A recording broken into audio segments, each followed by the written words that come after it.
Welcome everybody. I am Rabbi Ilana Friedman, campus rabbi for Jewish Life at Duke. You are joining us for our Jewish Life at Duke Hanukkah candle lighting that we're doing every single night of Hanukkah. This is obviously the fourth night of Hanukkah, and Jewish Life at Duke is thrilled to have, I don't want to say our favorite guest because we don't play favorites, but Provost Kornbluth is a true ally and supporter and friend of Jewish Life at Duke, so we're thrilled to have her with us. She joins us often, I will say, in many of our events, usually in person when we're in in-person times, and Shabbat and holidays and Yom Kippur is a time where she offers her blessing for peace each year. So we're delighted to have her for Hanukkah join us. And for those of you who don't know, we're so lucky to have Sally Kornbluth as our provost here at Duke University. She's been the provost since 2014. Also, besides being provost and dealing with a whole bunch of complicated things at this university that I'm always in awe of, Sally is also has served as the Vice Dean of Basic Science at the med school and has done a lot of really cool stuff around cell biology that you can read about on your own time because it's beyond me and isn't really the most Hanukkah-centric field, but maybe you can tie it in, I don't know, you're skilled in that way. But we're delighted to have Provost Kornbluth with us to light the candles for us tonight. And really exciting, she's actually going to be singing the blessing and we are excited to hear her voice. So I'm going to turn it over to you, Provost Kornbluth, but I'm going to share my screen so folks have the blessing. If you have your Hanukkah at home, now is the time to strike the match, if hopefully it works. Let's see if Sally's works. Yeah, that's an interesting issue. Well, we may have to virtually light the candles because these matches are very, very old and they are not striking. So I will sing the blessing and you can light the candles. I have the Hanukkah here symbolically. Okay. Baruch atah Adonai Eloheinu melech haolam asher kiddushanu b'mitzvotav v'tzivanu l'chadlik nefshei Chanukah. Amen. And if you'll continue with me for the second blessing as we continue to light. Baruch atah Adonai Eloheinu melech haolam she'asa nisim lavoteinu bayamim hahem ba'azman hazeh. And I did manage to light the match, so. Amazing. Amazing. I don't know what era those matches are from, but I would call that a Hanukkah miracle. That is. I'm not one to declare miracles officially, but that seems pretty miraculous in this moment. That is. Yasher Koach, Provost Kornbluth, for lighting those candles. Beautiful. Well, I love it. It looks so great in your home. So tell us, I have some questions for you that we've been asking all of our guests, but tell us a little bit about Hanukkah, what it means to you, what's the message this year from you to us? Well, I think the thing that got us through this year was community and the ability to keep each other safe, to think of the whole community, to take actions that helped each other. And I think Hanukkah is, in my life, Hanukkah has all been about the family and friends and Jewish community. And so I think it's the perfect time to reflect on, what allowed us to survive the semester and what's going to carry us through the rest of the year. Oh, I love that message. I feel like this semester in particular has been a real challenge for our Duke community. And dare I don't want to say that it's been miraculous that we've made it to this moment, Right. But it has taken a lot of fight and a lot of grit. Are there things that you've seen over this past semester that have been almost like the Hanukkah miracle, that have been so amazing that you want to celebrate it or gives us hope to hear about? I have to say that the jobs that people did that were like outside of their lane, just to help everybody else on the team, and sort of the amazing lift that everyone did is maybe not miraculous, almost crazy maybe, but it's just been impressive how everyone's really pulled together to get things to work. I don't know if it's a miracle to do, 3,000 COVID tests a day or whatever we got up to. But in my mind, that's kind of a miracle. So we're pretty proud of the team that got all that to work.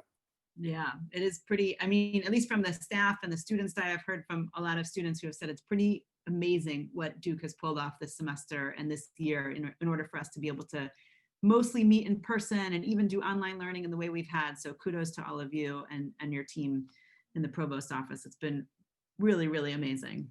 Yeah, it's a huge team effort. That's right. That's what community is, though. It's a big team effort and making sure we can celebrate our community both in person and online. So thank you for that. I'm going to ask you some hard-hitting questions. This is All the right, tough I'm ready. stuff. Okay, good. This is really important. And I just want to know that I'll note the caveat. I know that you're gluten-free, but there's so many gluten-free substitutions. So hopefully you can still enjoy all the Hanukkah treats that we get to enjoy. And I cheat a lot. Okay. So Good to know. It's good to know. Yeah. Are you a latke person or a jelly donut, a sufganiya person? Yeah, that's a hard one. I would probably go with latkes because jelly donuts are sort of a daily use food. You don't really have to restrict those to Hanukkah. I see. That's where your goes. Okay, got it. You know. With your latkes, your potato pancakes, are you sour cream or applesauce? Oh, definitely both. Both mixed together? Definitely both, no question. Wow, that is a strong statement. I was very proud today because my daughter texted me a picture of the latkes you just made, and I noticed on the plate there was sour cream and applesauce. So, it's not genetic, I don't think, but there was definitely an influence there. You're getting some support in the chat from a couple of students who say that that is correct, what you are arguing for. So you have a fan. All right, for Hanukkah gifts, are you more about the socks or Hanukkah gelt, the chocolate? Well, the question I think might more be like what my childhood Hanukkah was like versus my children's Hanukkah. My childhood was definitely about the socks. My children's Hanukkah was definitely about the chocolate. So, amazing. Which means to me, I think that means that you like chocolate. If yeah, you're given pretty much. That's right. Here's the deeper question going back, thinking about all the Hanukkah gifts you've received. What is the best Hanukkah present you've gotten? I'm not sure what the best one is, but I can tell you, as I was telling you earlier, what the most memorable one was. Let's hear it. So when I was a kid, we used to do like, you'd get 7 days of socks and then or whatever. And then the 8th day, I could choose a great present. And the only one of those that I remember now was this doll whose hair grew. Okay. And that might not sound like a great present, but the reason it's memorable is because, now I'm a scientist. And of course I had to figure out why the hair was growing. Right. So a friend and I popped the head off this doll. And it turned out that the hair was spooled around something in her neck. And when you press the button, it would spool. That kind of ruined the whole hair growing thing for me, but it was a formative scientific experience. So I remember it very clearly. I was a little bit horrified. I'm glad that you stuck with science and didn't get too disturbed by it. An early decapitation turned out well. That's good to know. There you go. Right. Here's a really important one. Are you Hanukkah with a CH or Hanukkah with an H? You're assuming I could spell it correctly, whichever way I begin it. And that is always random. I guess I'm more of a CH kind of person. Okay. Good to know. Good to know. And then I was asked this the other night. I think it's a really good one. What's your favorite food that is made in oil? Your favorite fried food, if you will. Well, there is a variant of the latke that's not necessarily Hanukkah specific. A friend of mine makes this zucchini and cheese and potato latke that is pretty amazing.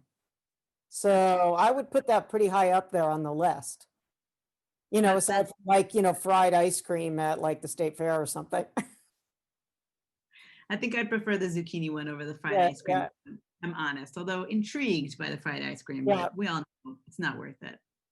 Not worth Amazing. it. Well, thank you, Sally, for these hard-hitting questions and for Sure. being with us, to light candles, for being a light at this university, and for being such a great member of our Jewish community at Duke. We're so grateful to have you part of our team, and also to have you with us tonight to bring more light in this Hanukkah this year, because we surely need it. Well, I'm very happy to see everybody here, and you know I always enjoy spending time with you all. So happy Hanukkah to everybody, and enjoy the next, well, not only next 4 days of Hanukkah, but the rest of the break. That's right. Let's all try and take a break. That's a big one. Exactly. And I hope the rest of you will continue to join us each night. We've got a few more nights of Hanukkah left, which means a few more nights with Jewish Life at Duke. Tomorrow night is Professor Dan Ariely. And then the night after is our Vice President, Vice Provost of Student Affairs, Mary Pat McMahon. And then JSU, Jewish Student Union's Lakapalooza party, their famous party that happens every single year, is happening at 7 p.m. And then the last night of Hanukkah, we'll go back to that 6 p.m. time, and President Price will be joining us to close out Hanukkah altogether. I hope you'll join us.